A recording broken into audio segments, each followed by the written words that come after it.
the program, the plan, and the agenda for which this administration was elected.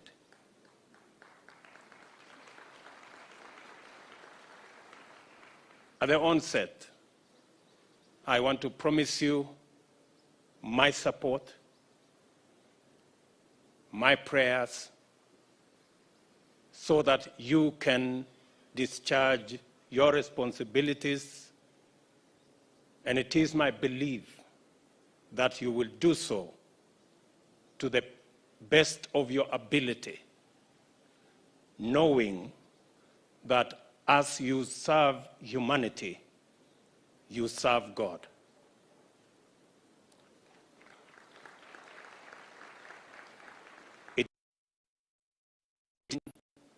With the constitution of the full government, with cabinet secretaries and principal secretaries in place, that the job of the government of Kenya will enter a new phase, and that we will move with speed and dispatch to accomplish the responsibility given to us collectively by the people of Kenya in the transformation of our great nation.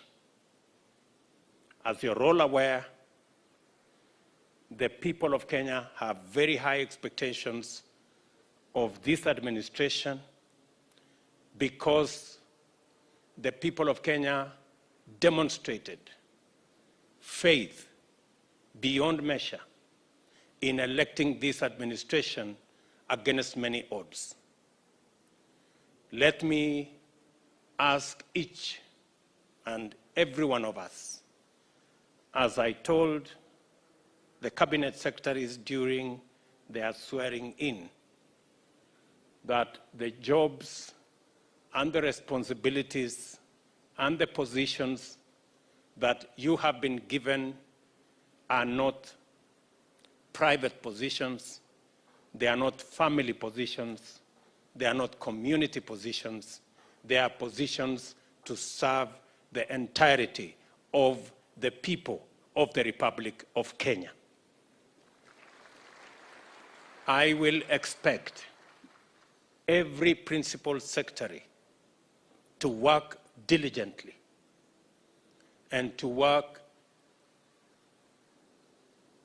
to the best of their ability to serve the 52, 53 million people of the Republic of Kenya.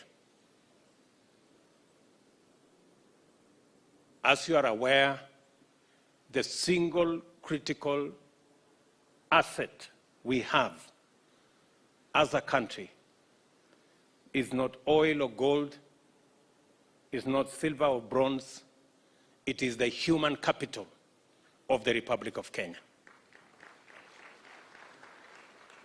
It is my belief that we will marshal all the resources of government to sharpen the human capital of our republic so that we can use it to drive our development, to drive our investment, to drive our agriculture, and to make sure that no Kenyan is left behind.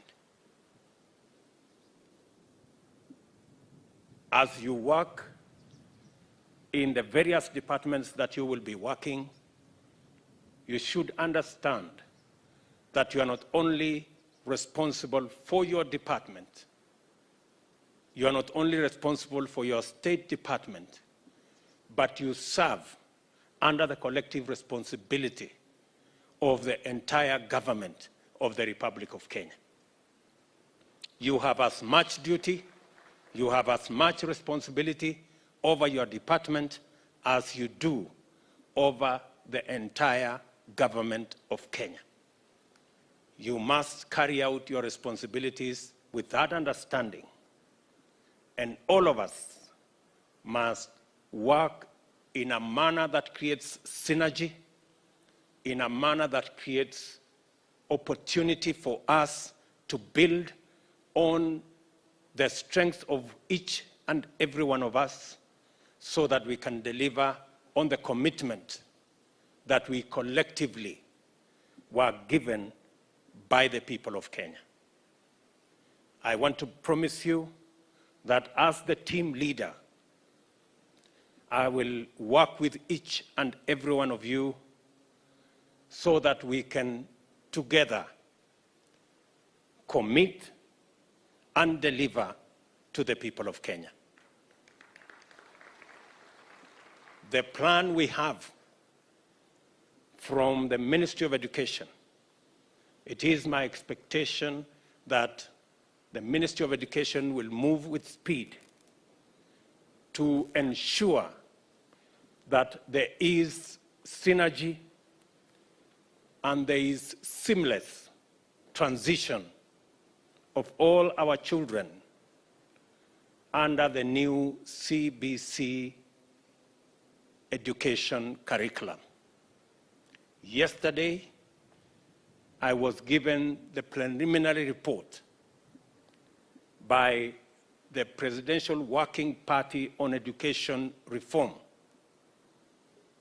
And it was revealed by the views of majority of the stakeholders, more than 20,000 of them. 86% decided or proposed that our children in grade 6 should move to grade 7, but junior secondary should be domiciled together with our primary schools. And it is for the reason that many parents need to keep an eye on the young children going to grade 7, 8, and 9. It is also informed by affordable or affordability of education. So I will be working with members of parliament so that the additional facilities that are required for junior secondary, the government of Kenya will work with their members of parliament so that they can be delivered on time to provide seamless movement of our children across the education ladder. It's also instructive to note that 60% of all the stakeholders that were engaged agreed that CBC is the right education curriculum, but it requires some review. And that is the journey we are going to move together as a country. I know in the same report there was suggestions from a majority of the stakeholders again that the burden of cost on the delivery on CBC, especially on parents, should be reduced. And I think the committee will finally give us its report. And also, in that report, many parents suggested that they should do less for the education of their children, and that the children are taking a lot of their time in the evenings.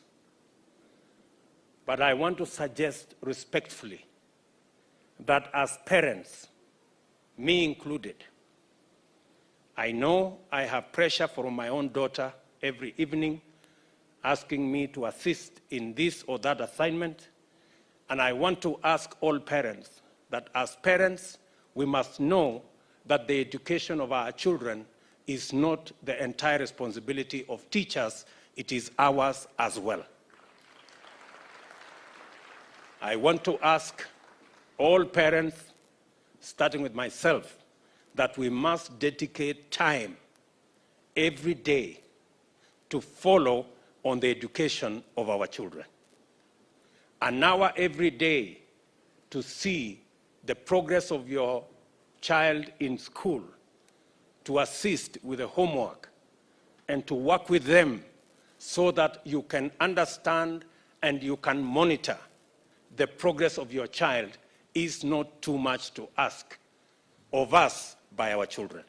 I want to encourage all parents across the Republic of Kenya. I know in the past, parents had very little to do with the education of their children.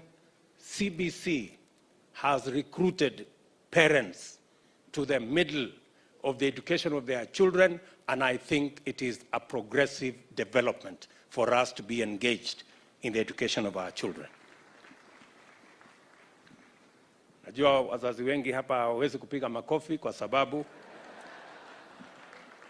wanalalamika ya kwamba ati CBC imewafanya wakakuwa walimu huko jioni na wanaangaishwa na watoto wao, lakini mimi nataka niwaulize wazazi wote, hawa watoto ni watoto wetu na ni jukumu letu pia kufuatilia vile wanavyosoma shuleni, kuwasaidia na homework, kuwasaidia na ile kazi wamepewa kule shuleni. Lakini kama serikali tumepatiwa mapendekezo ya kwamba kwa kiasi tuweze kupunguza gharama hasa kwa wazazi ya mambo yanayonunuliwa ama items ambazo zinanunuliwa wazazi wengi hawawezi kuzinunua. Hiyo tutaangalia, lakini kila mzazi achukue muda jioni kuangalia progress ya mtoto wake shuleni. Tusichukue watoto wetu tukawaachia walimu, and I don't think it is right for us as parents to dump our children in school and forget about them. It is our responsibility to follow through their education and assist them as they go through the process of learning. To assist in the whole of that process, we're going to work with members of parliament, as I have said, to deliver on the infrastructure required to ensure that our education is purposeful and it is ready for the 21st century. In that exercise, we have also authorized as government the Teacher Service Commission to hire the largest ever cohort of teachers. 30,000 teachers will be hired by January so that they can help us deliver on the most important component of preparing citizens of this country, that is education. And we will make the necessary resources available. And we have asked TSC to give priority to the teachers that are CBC compliant when they are hiring the teachers, the 30,000 teachers by January this year. I look forward to all the other interventions. I look forward to expediting our universal health coverage plan. The PS, the CS, and all the other stakeholders are going to work with me to ensure that we deliver on that plan. Again, we did make a commitment on matters to do with value addition and agro-processing, and we are beginning the journey on making sure that our special economic zones here in Athi River, we are expanding opportunities there and the infrastructure to allow more people to come on board. I have instructed that Dongo Kundu, that was supposed to be delivered by 2027, to be brought forward to 2024. And I have also instructed that the Naivasha Industrial City be fast-tracked. And all the stakeholders have been mobilized because we need to create platforms that will give us the opportunity on agro-processing, value addition, manufacturing, from cotton to leather and all the other products in between, and to mobilize the entire agricultural sector so that we can get the raw materials for our value addition and agro-processing program. To that end, by December, by this month, end of this month, the first consignment of fertilizer that will be used by our farmers next year will be arriving in the country. We have made necessary interventions. I am looking forward to working with the minister, the PS, and the bureaucracy in the Ministry of Agriculture. We have a program to import 300,000 metric tons of assorted fertilizer so that we can assist our farmers produce and we can deal decisively with the challenge of cost of food by ensuring that we enhance our productivity and we expand our production so that we can drive hunger out of our country.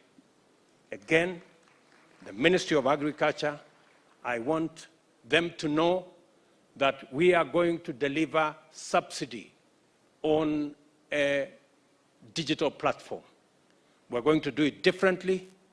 All subsidies will be delivered on the e-wallet, and I want the PS and the CS Ministry of Agriculture to begin to make sure that that technology is made ready for the delivery of our fertilizer program so that we can eliminate brokers and middlemen who occasionally give us challenges when we are delivering on subsidy on the programs that we have. We have also sorted out the challenges that have impeded the digitization of government services. We have sorted out the challenges we had with e-citizen, and I'm happy to report that by the end of next year, all 5,000 government services will be available on a digital platform.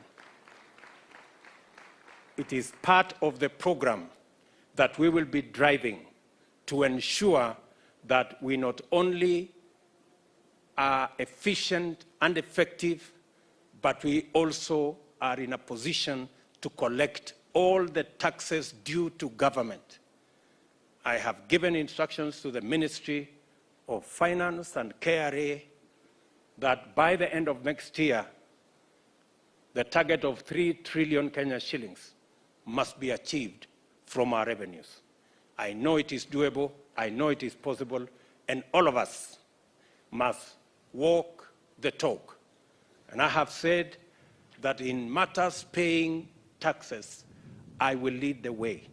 No company, no individual, no section of our society will be exempt from paying tax. Tax is the only instrument that confirms our patriotism and confirms our independence as a nation. We do not want to be a nation of beggars. We want to be a nation that is in charge of its own development and destiny. And that is how we are going to work together. Finally, I want also to congratulate all the people who worked so that we can accomplish this function today. I want to thank members of parliament who are here for playing their part as people's representatives. I want to congratulate all the sectors that have participated in making sure that we get here. Even those who went to court, they were also doing their part of building a nation that is accountable so that we can all move together.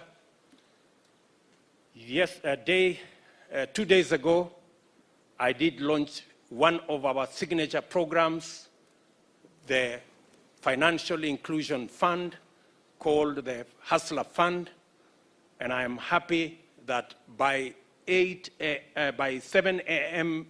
today, we already had 3.5 million people on that platform, and 700 million Kenya shillings had been made available, had been borrowed on that platform, and I am also happy that we are seeing the trend of repayment even as Kenyans borrow on that platform.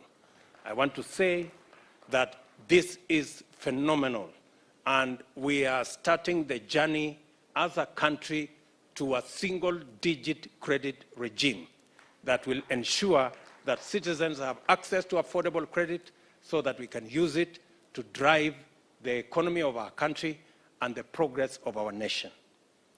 Ladies and gentlemen, Principal Secretary is present here, and your families. Again, congratulations from me.